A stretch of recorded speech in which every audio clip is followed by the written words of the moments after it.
Today, I'm going to share with you another insight of advanced perception, the absolute necessity of recognizing foolishness, and in the troubled times upon us, that's vitally important if you not only want to survive, but thrive.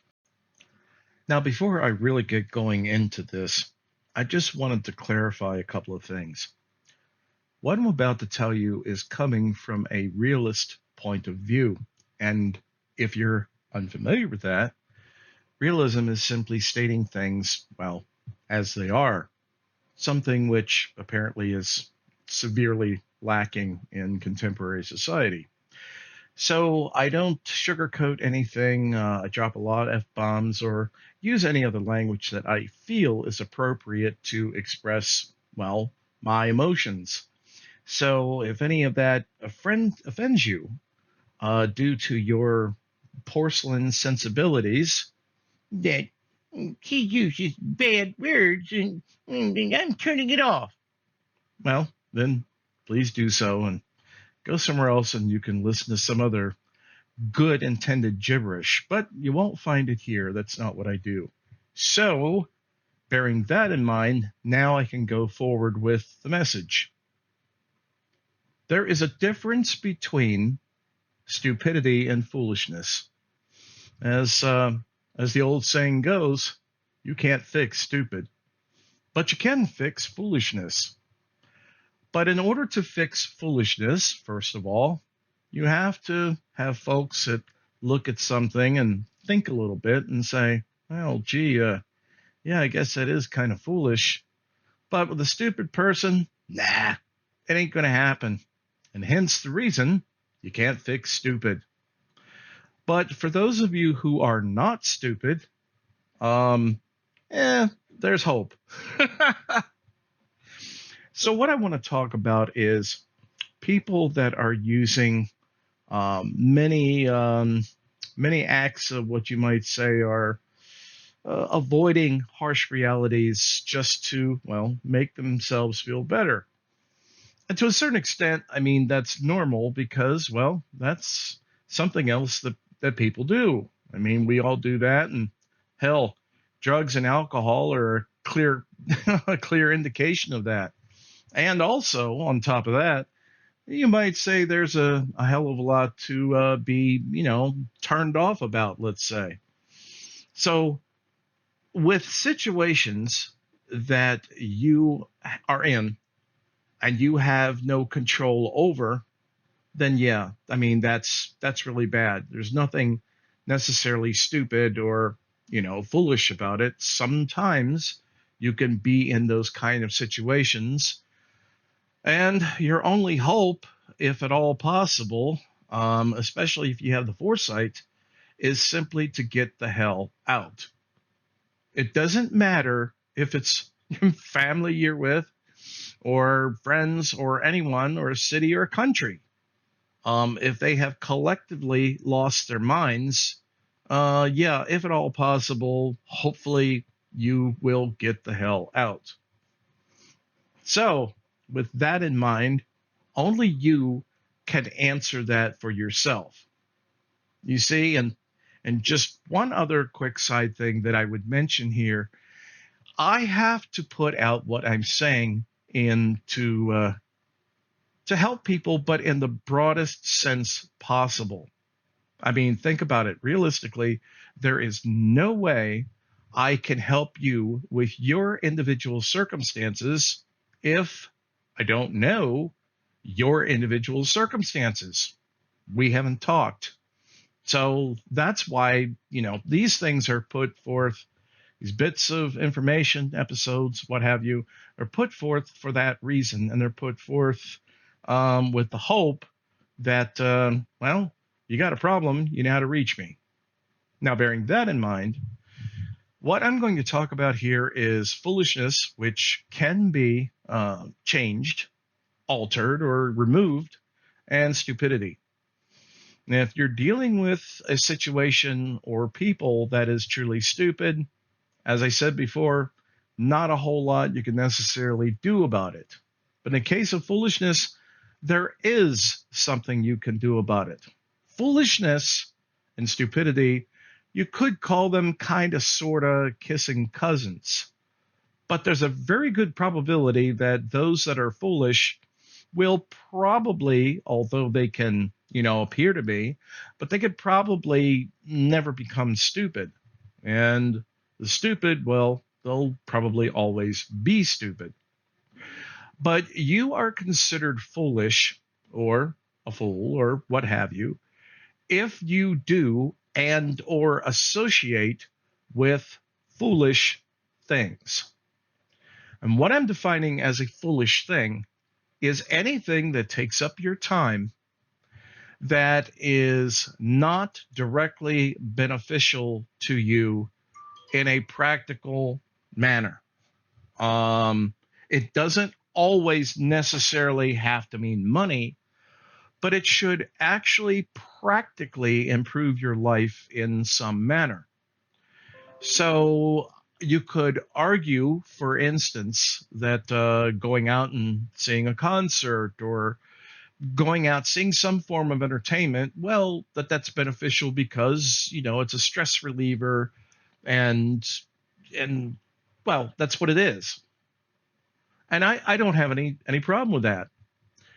But there is a fine line between stress relieving and avoidance. And I'm talking about activities which are clearly avoiding the necessity, I can't even talk, the necessity of approaching life intelligently to improve your life. Hey there. Just wanted to show you my absolutely amazing Earnest Mann Show tote bag. And what makes it so amazing? It looks great, and it's big.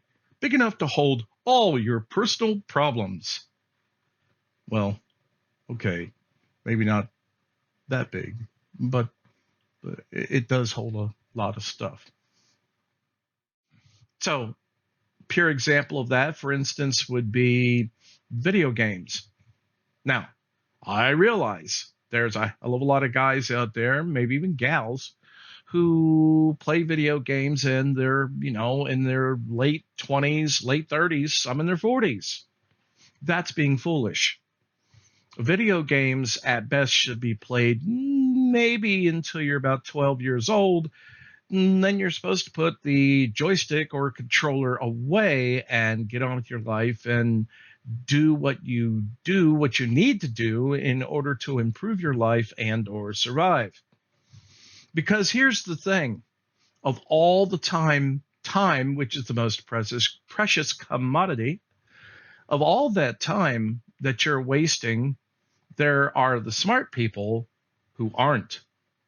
They're not playing video games, they're not watching sports 24/7, sitcoms, or anything else which is meant as a distraction, as an entertainment to placate you into doing nothing. They're not doing that. They're making the money.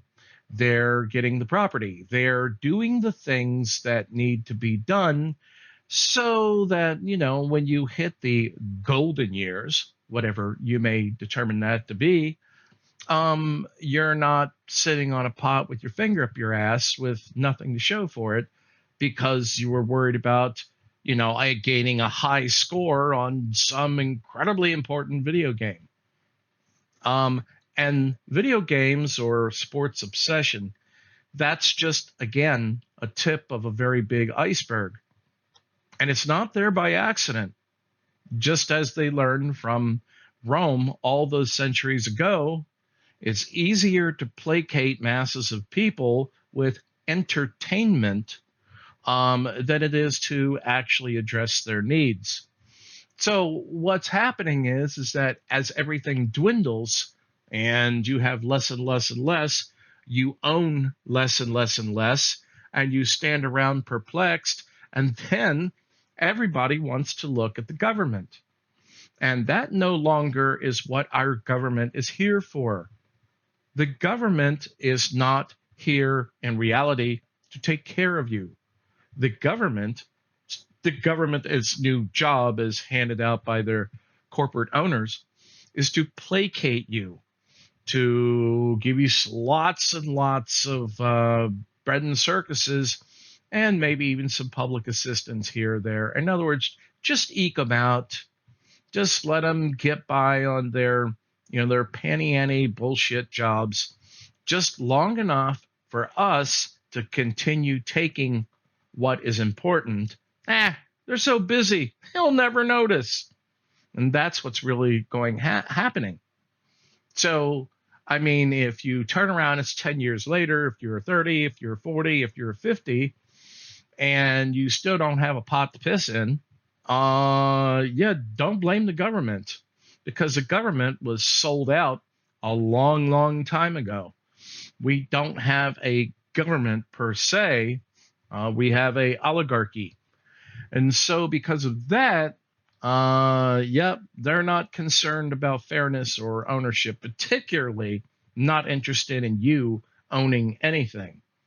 You don't own your house until, well, that's the irony. You don't own your house even if every last dime of the mortgage is paid off and you get some sort of deed to this property. Yeah, you don't own it then either, because try not paying your property taxes for a year or two and see what happens. But that's a subject for another time. My point of this relatively short episode is do not engage in foolishness. And probably as a consequence of that, don't spend your time with people who do engage in foolishness, because once again, it's just going to, drag you down. And end in the conclusion of what I want to say is this. Stop using vicarious identification in your day-to-day lives and then sitting around bitching and complaining because you don't have anything. Because the simple truth is as simple as the old phrase itself. If you always do what you've always done, you'll always get what you always got. I hope you found this helpful or interesting. And if you have any questions about this or any of my other episodes, you can reach out to me via my contact link in the description below. And if you really want to give me a compliment, besides hitting the subscribe button, telling a friend about the show would be the best compliment you could ever give me. Until next time, this is Ernest, and that's all I've got for today.